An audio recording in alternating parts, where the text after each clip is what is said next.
Hey, welcome back, guys. Thanks for tuning in again. Sorry it's been a while since my last video, but today I'm just going to talk about the difference between love and attachment.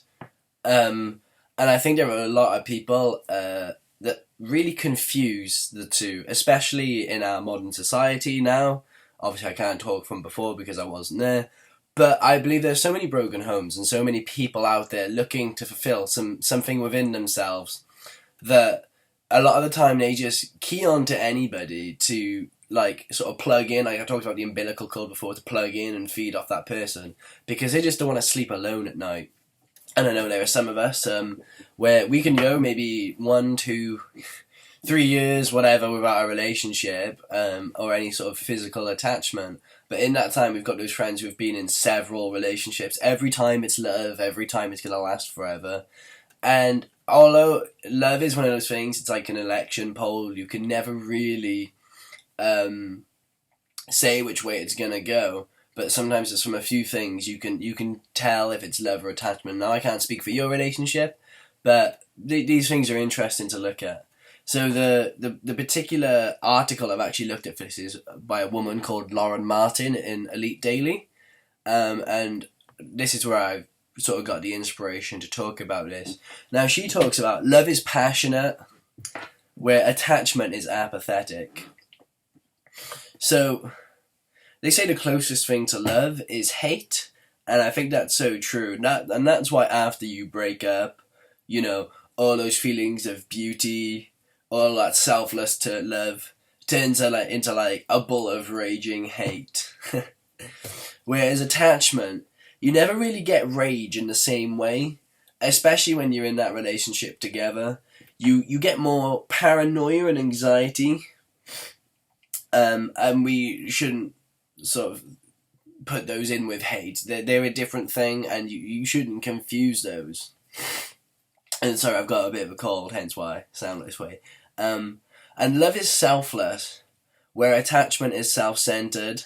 Love is like when you want to go out and do things for another person, not because of yourself, not because you want to get something out of it, because you want to show that person, how special they are, how great they are. You're not thinking, oh, at the end of the night I'm going to get some, or, any of that type of stuff. Where attachment, it's all about you. You're looking out for number one. And the only reason you're going out to buy that bedding is because you don't want to sleep alone at night, because that's the worst thing possible. And love is hard. Love is a difficult thing. It's never easy. I mean, a lot of people are told this kind of lie. Once you're in love, it's going to be amazing and you'll never have any problems again. But in actuality, when you really love someone, you can't help but you want the best for them. You can't help but want to push them forward. These things can be draining. You could be up till 4 a.m, like helping this person, pushing them forward, getting them out of, I don't know, their depression, telling them they can do whatever they need to do. But attachment is only difficult when you're apart. It's like a drug. You've always got to see each other at least 5 times a week. Otherwise, you're not in love. Otherwise, it's not a thing. Do you know what I mean? You start to judge the entire relationship. I think love, you can go long. I've got friends who have gone 9 months without seeing each other because they're off doing some mission around the world or whatever, and they come back and they're still as in love, or even more in love before they went away, and they made it work. That's love. Where if that was attachment, that would not have lasted. And love is freeing as well. It should be, you're with someone, you should feel freed. But so many people, I see it, they're so possessive of their partners. And that for me is just a massive sign of attachment. You just hold on to them so tightly. And this is not good, because you start to feel trapped. You start to feel like, you can't go out, you can't do anything, because that person is so possessive of you. They get so jealous of everything you do, where love should be, they trust you fully. Without that foundation of trust, what's the point? It's not going to last.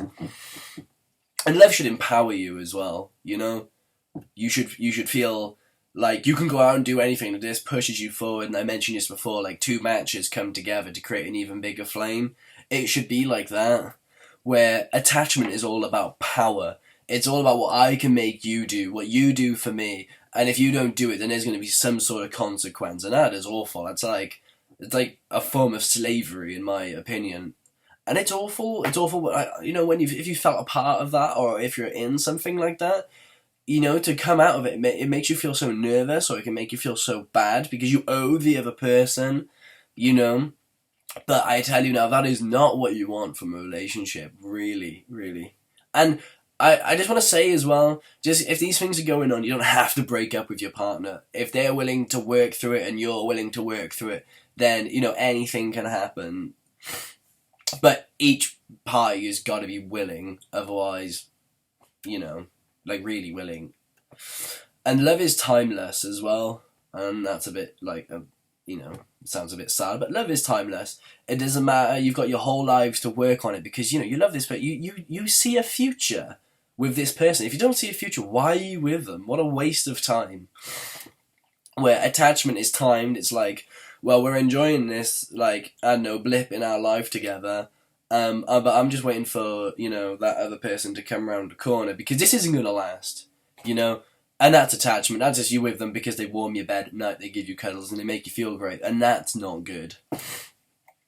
Again, so I see my videos seem to be getting longer and longer, but I hope you enjoyed it.